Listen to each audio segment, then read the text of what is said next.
1987年11月29日，台湾台东盐湾监狱，一场史无前例的暴动将整个台湾警政系统的尊严撕得粉碎。超过300名在一清专案中落网的全岛最凶悍的黑帮角头与重刑犯，彻底挣脱了枷锁。他们夺取警棍，用磨尖的牙刷和拆卸的钢管作为致命武器，完全控制了这座监狱的所有核心通道。前来镇压的200多名防暴警察发起了3次强攻，结果呢？不仅防线未能前退半步，反而付出了3名警员重伤的代价。整座监狱彻底沦为无政府主义的法外修罗场。此时正值台湾解除戒严前夕的最敏感节点，舆论对人权问题高度瞩目。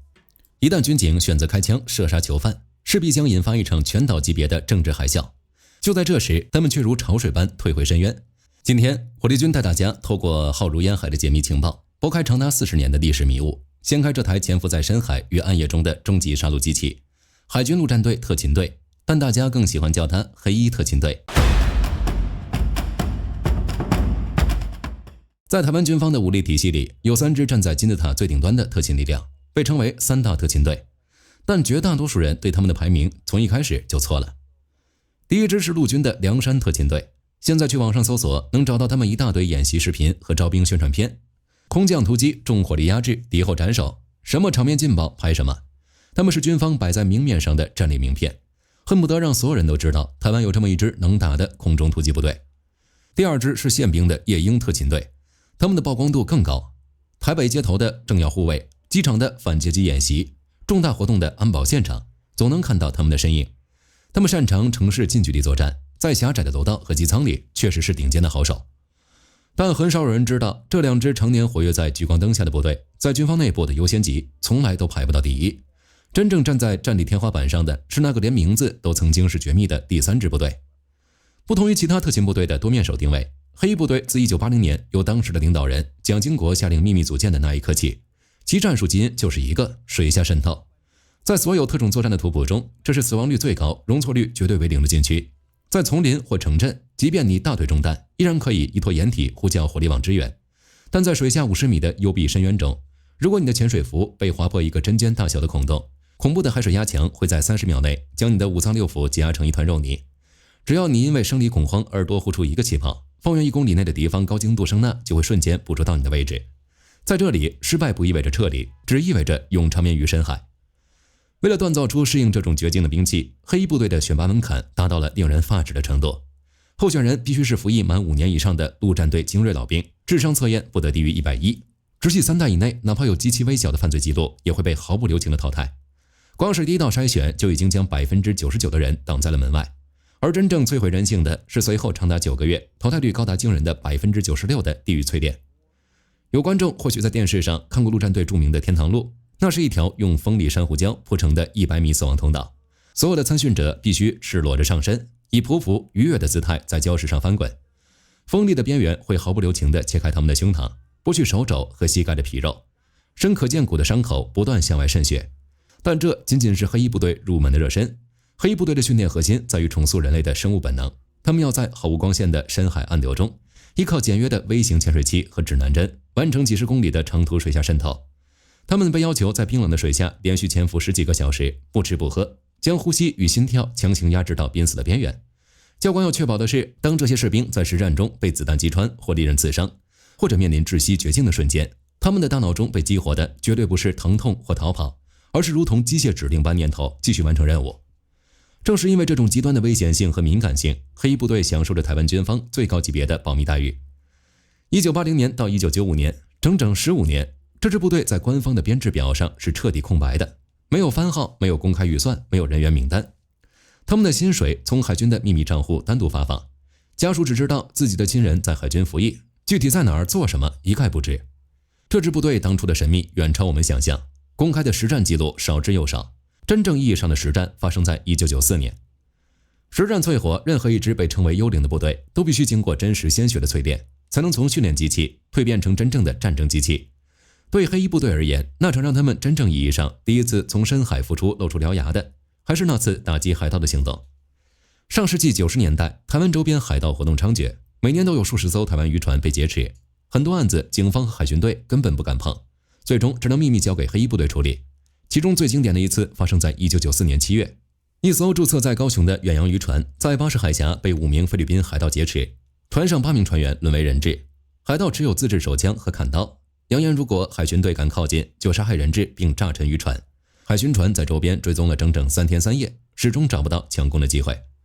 最终出动的正是黑衣部队，他们乘坐海军登陆舰，在距离渔船10海里外停下，放下微型潜水器，在完全没有照明的漆黑深海里，依靠罗盘和深度计前行1公里，悄无声息地摸到了渔船底部。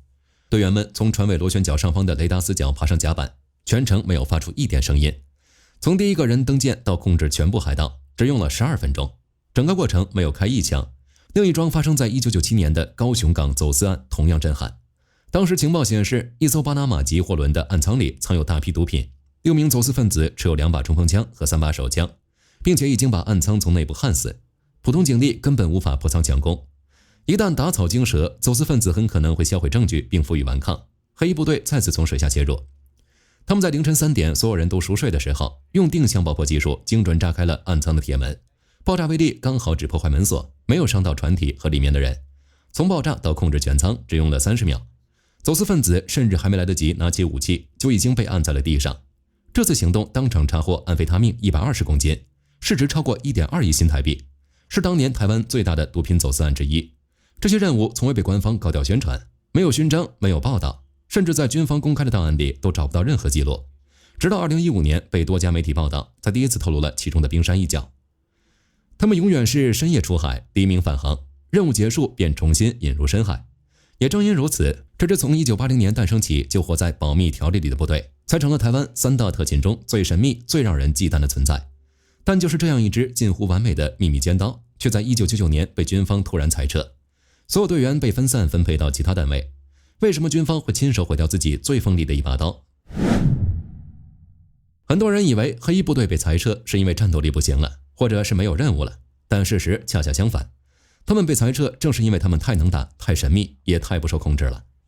第一个原因是内部旷日持久的军种内斗。黑衣部队从诞生第一天起就隶属于海军陆战队，而不是海军总部，这就导致了一个非常尴尬的局面。海军总部手里没有自己的顶级海上特战力量，所有最精锐的蛙人都在陆军的掌控之下，等于海军养人，中央调遣。几十年来，海军总部一直想把黑衣部队收编，但陆军死活不放，双方为此斗了10几年。第二个原因是过度保密带来的管理失控。黑衣部队的保密级别有多高？高到连他们的直属长官都不知道自己手下的人具体在做什么。队员们常年执行秘密任务，和外界完全隔绝，没有正常的社交，也没有心理疏导。很多人退役之后根本无法适应普通人的生活，更严重的是，有不少退役的黑衣队员被台湾黑道高薪挖走。这些人受过最专业的格斗、爆破和渗透训练，一旦走上邪路，破坏力是普通人无法想象的。90年代末，台湾发生了好几起震惊全岛的大案，从银行抢劫到黑帮火拼，背后都有退役队员的影子，这让军方高层非常头疼，也成了海军总部要求裁撤黑衣部队的一个重要借口。第三个原因是当时台湾的战略调整。黑衣特勤队是1980年由蒋经国下令组建，在李登辉上台之后，台军的战略发生转移，重点发展空军和海军的常规力量。对于这种执行特种作战的小部队，不再像以前那么重视，黑衣部队的存在价值在很多高层眼里也就变得可有可无了。于是到了1999年，经实案改革，黑衣特勤队被注销了。不过军方高层并不会愚蠢到把手里的宝贝疙瘩彻底解散，仅仅是废除独立甲级特勤单位名号，注销对外编制档案，并没有大规模裁员。特战骨干整体划入海军陆战队2栖侦搜大队，改编为隐秘特战中队，转为非公开的2线精锐。军方很快就为自己的短视付出了代价。黑衣特勤队是当时台海周边唯一具备海上反恐、登船缉捕、快速突击能力的军方精锐，专门应对海盗、劫船、海上暴力犯罪，也是海巡队处理不了重大恶性案件时的唯一支援力量。黑衣特勤队的存在常态化在台海西南、巴士海峡等高危海域巡航，高压威慑直接压低海盗作案率。裁撤后，海上高压管控直接消失，台湾的海上特战能力直接出现了真空。常规海巡队仅配备巡逻艇、轻武器，船员无高强度进展、登船作战、解救人质的专业训练，面对武装海盗完全没有压制能力。短短几年时间，台湾周边的海盗袭击事件翻了3倍，毒品走私和武器走私也变得越来越猖獗。2002年甚至发生了海盗劫持台湾货轮、杀害船员的惨案，而海巡队只能眼睁睁看着海盗逃走，毫无办法。现实的压力终于让军方不得不重新考虑黑衣部队的命运。2004年，在消失了整整5年之后，海军陆战队特勤队悄悄恢复了建制，黑衣特勤队这个名字也重新回到了台军的编制表上。重建之后的黑衣部队不再是当年那个完全不存在的幽灵了，最大的变化就是保密级别大幅降低。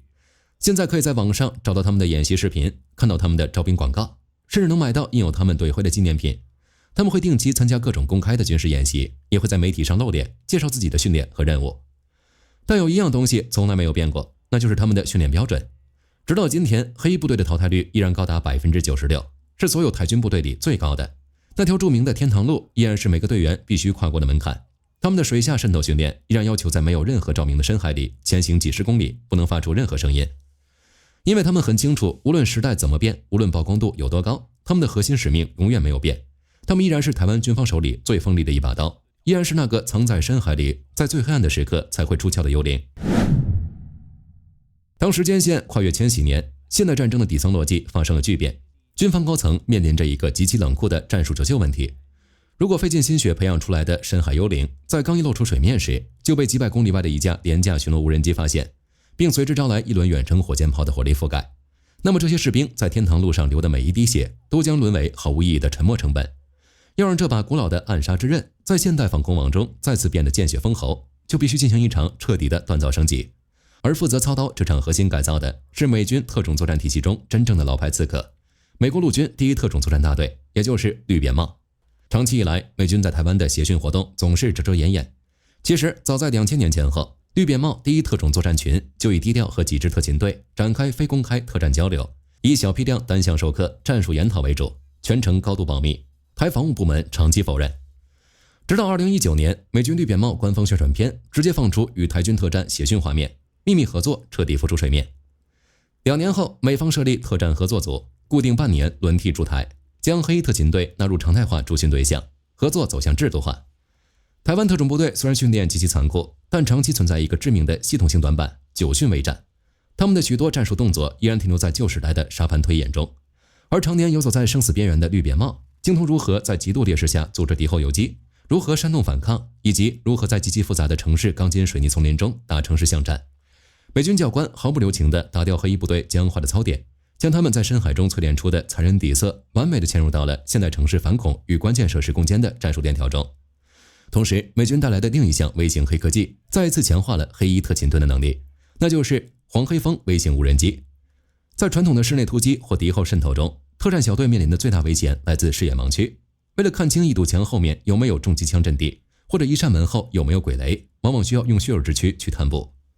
但黑黄蜂彻底改写了这一模式。这是一款专门为班排级特种作战设计的微型无人机，它的体积小到可以直接塞进战术背心的口袋里，重量仅有区70多克，可在室内和无 GPS 环境下使用。当黑衣部队潜伏在敌方高价值目标外围时，他们不再需要派尖兵去冒死侦察，他们只需要释放这只几乎没有任何雷达反射面积、飞行噪音比蚊子还要小的机械飞虫，潜入敌方指挥所，将内部的兵力部署、火力点位置，甚至指挥官的实时画面，以最高加密级别的数据链瞬间传回黑衣部队的战术终端。美军更是手把手地帮台湾特战部队编写了该型无人机的实战操作指南与训练手册。在这种美军实战理念加黑黄蜂科技赋能加天堂路非人意志的三重淬炼下，如今的黑衣部队已经从台湾神秘部队真正蜕变成了世界顶尖特战队。当我们回望这支黑衣特勤队长达40多年的进化时，你会发现这其实是一部极其冷酷的现代战争微观简史。在1980年代的台东盐湾监狱，他们是靠着血肉之躯和纯粹的暴力碾压，在走廊里制造绝对恐惧的冷兵器刺客。那时的他们是冷战末期粗犷军事哲学的产物。然而到了今天，经过美军绿扁帽特种部队的战术重构与黑黄蜂微型无人机的数据赋能，这群踩着珊瑚礁从天堂路里爬出来的地狱鬼神，已经彻底演化成了台湾真正的战略威慑力量。当科技的加持让这把传统的暗杀之刃拥有了上帝视角，他们就成了战场中最难被计算的变量。好了，关于这支隐藏在深海与暗夜中的黑衣部队，今天就和大家聊到这里。如果你喜欢本期视频，别忘了点赞关注，也欢迎在评论区分享你的看法。黑衣特勤队和海豹哪个更强呢？我是火力军，我们下期再见。